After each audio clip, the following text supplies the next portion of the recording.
जय जगन्नाथ प्रिय ब्लॉग को आपण मानकु स्वागत।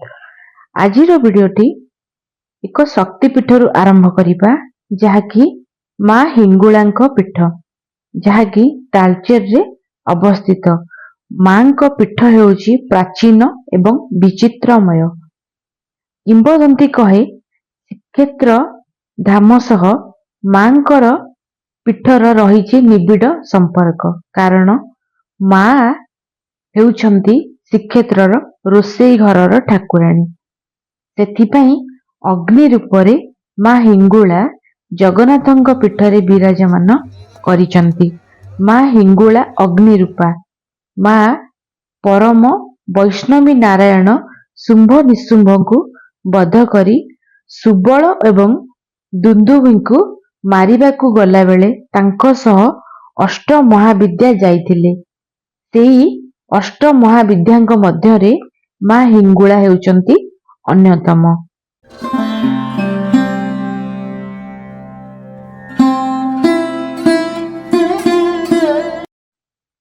माँ हिंगुलांक आविर्भाव कहिले जहाँकि लोकमुखरु शुणियाकू मिले। तालचेर रे प्रवाहित सिंगड़ा नदी रे हठात अग्निर ज्वाला आविर्भात होई कालक्रमे चैत्र शुक्ल चतुर्दशी रे अग्नि ज्वाला रूपे पूजा होई हिंगुलांकर यात्रा अनुष्ठित हेबाकू लागिला। परे एहा हिंगुला पीठरे जनाशुना हेला। किंतु किंबदंती जहा कहे माँ हिंगुला नंद राजांक राज्य रे पूजा पाउथिले। माँ को कृपारु राजा नंद सबुबेले अमृत मणहि रोषेई करा जाउतिला। माँ को कृपारु खाद्य अत्यंत सुस्वादु हेउतिला। सेई समय पुरी श्री मंदिर रे तियारी महाप्रसाद केमिति सुस्वादु हेबो सेतिपई गजपति महाराज चिंता करुथिले। परवर्ती समय रे माँ स्वप्नादेश पाई राजा माँ हिंगुलांकर शरणापन्न हेले। महाराजंक पूजा भक्ति रे प्रसन्न होई माँ हिंगुला श्री मंदिर पाकशाला को विजे कले। तांकरी महिमारु श्री मंदिर रोषेई घरे तियारी महाप्रसाद और अन्यान्य भोग सामग्री स्वादिष्ट होई परिछि। जेतेबेले माँ हिंगुला श्रीक्षेत्र को जीवा पई राजांकु कहिले सेतेबेले से राजांकु कहिथिले मु मोर कर्मक्षेत्र रहिबो आमर तालचेर रे सेठारे से रहिबे हिंगुला भाबरे जहाँकि गोपाल प्रसाद रे से रहिबे। तापरे से पुरी को जीवा पई से सेई समय रे जीवा बाटेरे ही ये तालचेर रे माँ एठारे रही जाइथिले। जीवा बाटेरे ही तालचेर रे गोपाल प्रसाद ठारे रहिले एवं या हिंगुला पीठ भाबे ख्याति हेला।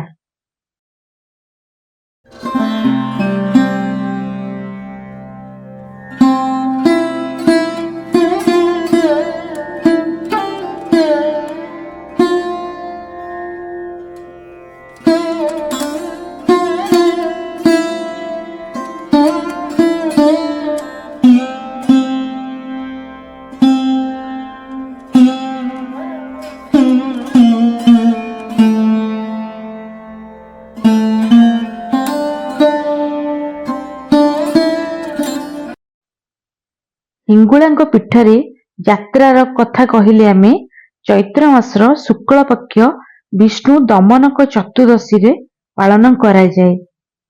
माँकर वार्षिक उत्सव सेही दिन माँ अग्नि रूपरे प्रकट होई 9 दिन धरी पूजा पाती।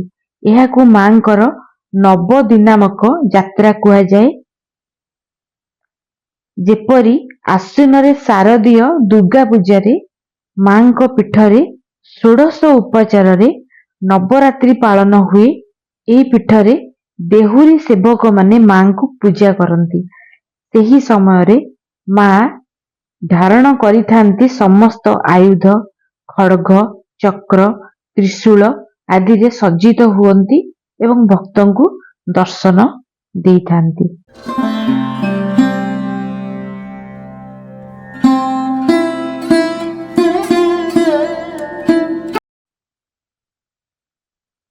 ଜାଗାରେ ଆମେ ଯୋଉ ଦେଖୁଛେ ଏବେ ମାଙ୍କର ଯୋଉ ଜାଗାରେ ମାଙ୍କର ଏଇ ଅଗ୍ନି ପ୍ରଜ୍ୱଳିତ ପ୍ରଥମେ ହେଇଥାଏ, ସେଇଠୁ ହିଁ ଜାଗାରେ ହିଁ ଯାତ୍ରା ସେଇ ଜାଗାରେ ହିଁ ଆରମ୍ଭ ହୋଇଥାଏ।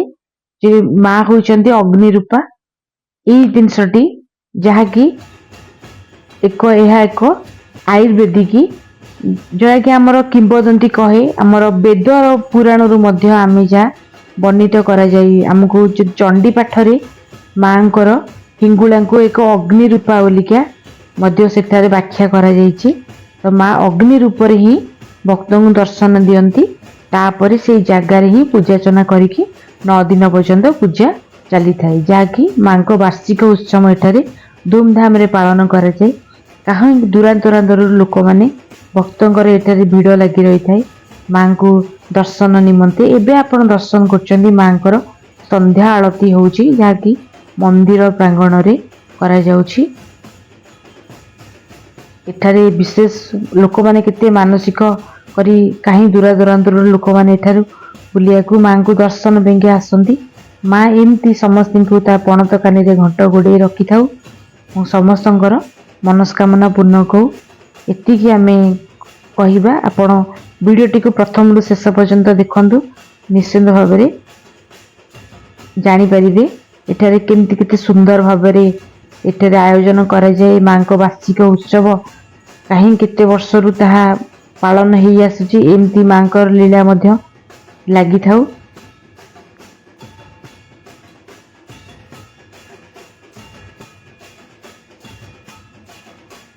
ଆଶା କରୁଛି ଭିଡ଼ିଓଟି ନିଶ୍ଚିନ୍ତ ଆପଣଙ୍କୁ ପସନ୍ଦ ଆସିବ। ଏହିପରି ଭିଡ଼ିଓ ଦେଖିବା ପାଇଁ ମୋ ଚ୍ୟାନେଲରେ ନୂଆ ଥିଲେ ସବସ୍କ୍ରାଇବ୍ କରନ୍ତୁ, ଭିଡ଼ିଓଟିକୁ ସେୟାର କରନ୍ତୁ, ଲାଇକ୍ ମଧ୍ୟ କରନ୍ତୁ, ଯାହାକି ସମସ୍ତଙ୍କ ପାଖରେ ଭିଡ଼ିଓଟି ପହଞ୍ଚି ପାରିବ, ସମସ୍ତେ ଜାଣିପାରିବେ। ପୁଣି ଦେଖା ହେବ ଆପଣମାନଙ୍କ ସହିତ ନୂଆ ଭିଡ଼ିଓରେ। ସେତି ପର୍ଯ୍ୟନ୍ତ ରହୁଛି। ଜୟ ଜଗନ୍ନାଥ।